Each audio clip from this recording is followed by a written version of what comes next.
On February 18, 1977, approximately 1,000 soldiers stormed a compound in Lagos. It belonged to the famed Afrobeat musician and critic of Nigeria's military government, Fela Kuti. During the raid, Kuti's 76-year-old mother, Funmilayo Ransome Kuti, was thrown from a second-story window. She sustained injuries from which she never recovered and died at the General Hospital in Lagos on April 13, 1978. At least 2 Nigerian news outlets reported her death with the headline, "Fela's mom is dead." But Funmilayo Ransome Kuti was not just Fela's mother. The anti-colonial activist, educator, and politician was in many ways the mother of the nation.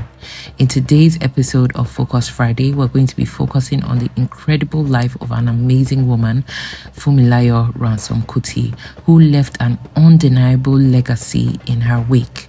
She was an incredible woman, and we can all learn from her love, her passion, and her belief in her people and in her nation. Thank you so much for watching, and I'll see you at the end of this video.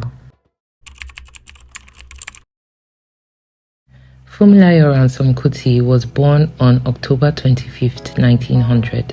She attended the co-educational Abeokuta Grammar School, where she was the first female student in history to enroll.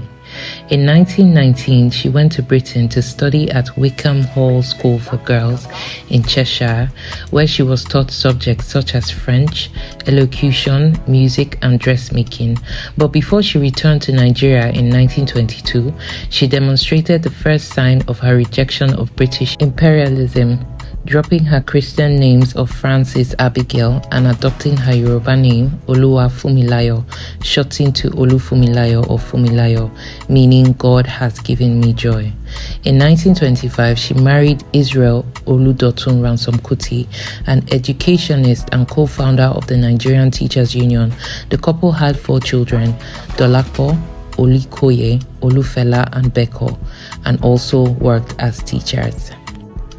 Iyalode Alaba Lawson, a community elder who became the first female president of the Abeokuta Chambers of Commerce, as well as the National Association of Chambers of Commerce, Industry, Mine and Agriculture, NACTIMA, remembers Ransome Kuti as a disciplinarian at school.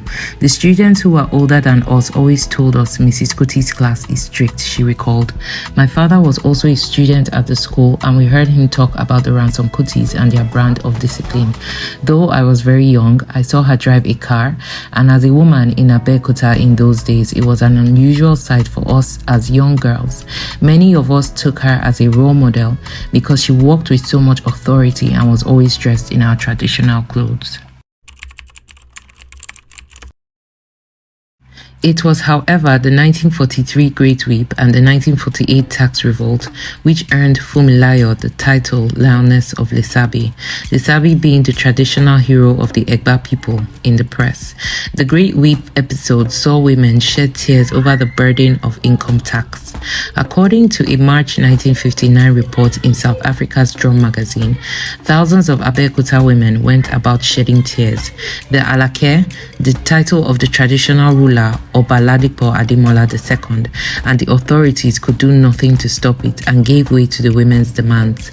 In December 1943, Ransome Kuti's husband arranged a meeting of men from Abeokuta town, during which they decided to support the demands of their wives and urged the traditional ruler to explore other ways of generating revenue.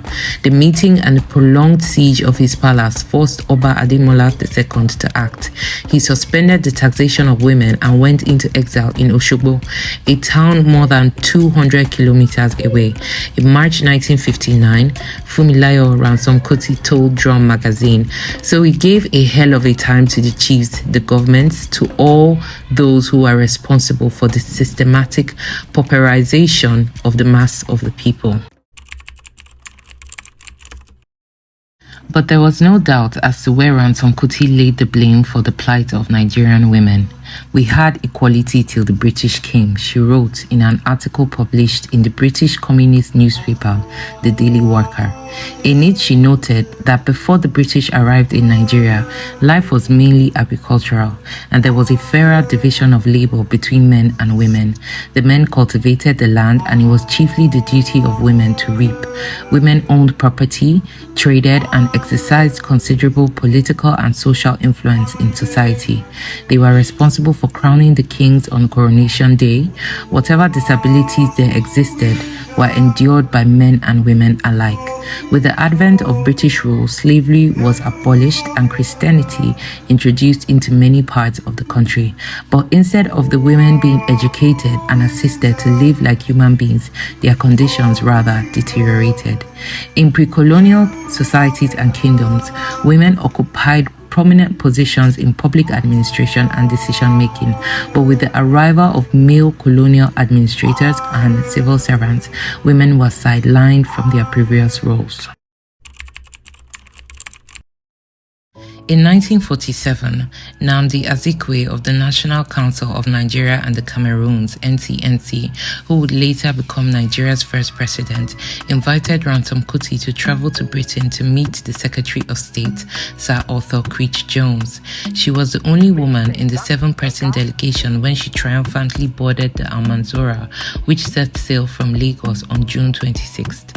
The purpose of their visit was to discuss the limitations of the 1946 Richards Constitution with British colonial officials. One of the main objectives of the Constitution was to secure greater participation by Africans in the discussion of their own affairs. Furthermore, the Executive Council was still populated with British officials, with only one Nigerian as an unofficial member. Thus, the administration and decision-making in effect remained in the hands of the colonial government.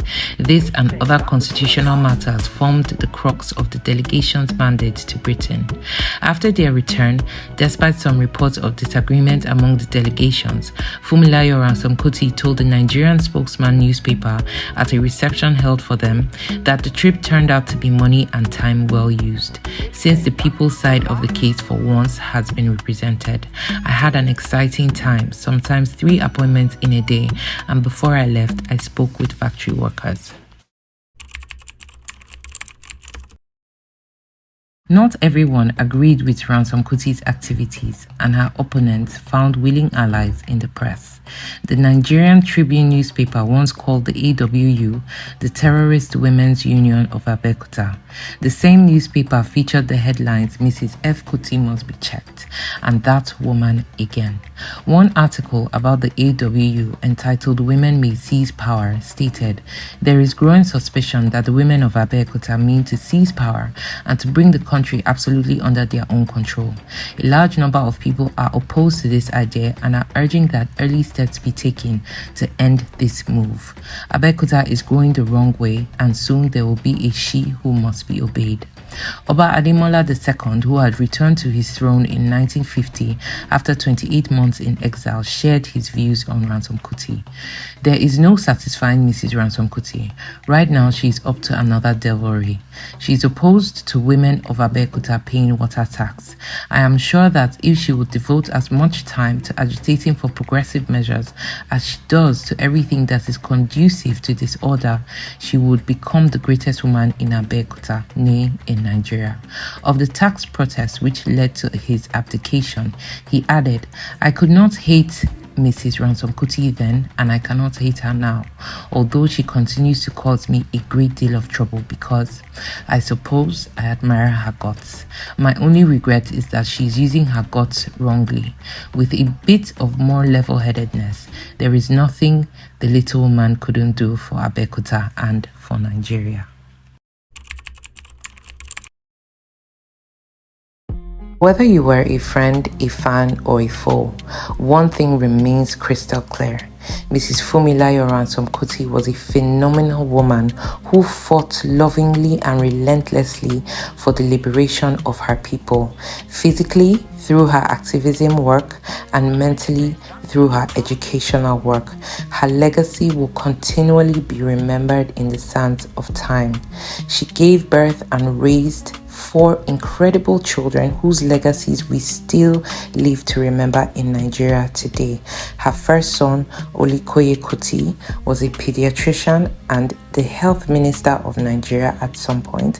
Her second son, Beko Ransome Kuti, was a physician and a human rights activist. And last but not least, she is the mother of the phenomenal Afrobeat musician Fela Anikulapo Kuti, who continues to remain till this day the #1 Afrobeat musician in Nigeria, whose music not only moved people in gyration but moved people in activism.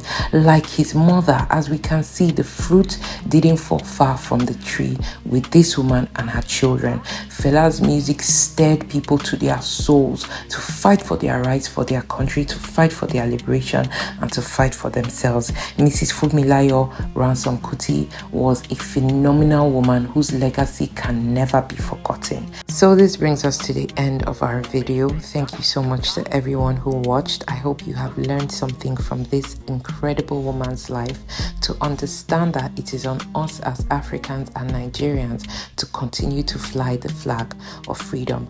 Thank you so much, and I shall see you same time, same place next week Friday for another incredible story of our African heroes. Thank you for watching. Goodbye.